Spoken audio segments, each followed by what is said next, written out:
12મું ધોરણ પૂરું થાય ને એટલા માટે દરેકને પછી કારકિર્દીનો એક ચીલો કોઈ પણ એક પકડવાનો હોય. અને મોસ્ટલી ગુજરાતમાં મેં એક વસ્તુ માર્ક કરી છે કે માણસો છે ને હંમેશા જે ટ્રેન્ડ ચાલતો હોય ને ટ્રેન્ડ પકડે. કોઈ સાયન્સ લે, કોઈ કોમર્સ લે, કોઈ આર્ટ્સ લે, પણ કોઈ દિલથી શું કરવું છે ને એ કોઈને ખ્યાલ નથી. અને લોકો એક સમય પછી કંઈક પણ ભણી ડિગ્રી લઈ લે અને જ્યારે ચારે બાજુથી ફાફા મારી અને નિરાશ થાય, જે જોઈતું એવું ન મળે, એટલે પછી એક ડિસિઝન લે કે હવે સરકારી નોકરીની તૈયારી તરફ આગળ વળીએ.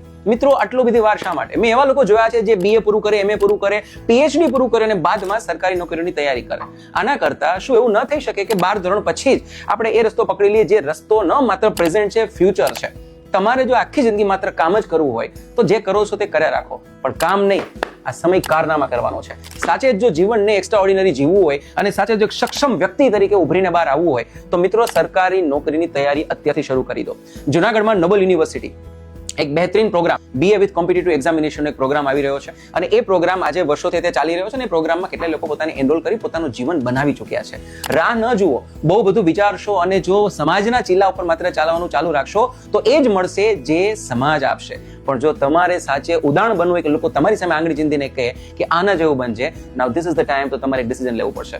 ફ્રેન્ડ્સ, નીચે ડિટેલ્સ આપેલી છે, આજે જ ઇન્ક્વાયરી કરો અને તપાસ કરો કે કઈ રીતે તમે તમારા કરિયરને એક્સ્ટ્રા ઓર્ડિનરી બનાવી શકો. Think on it.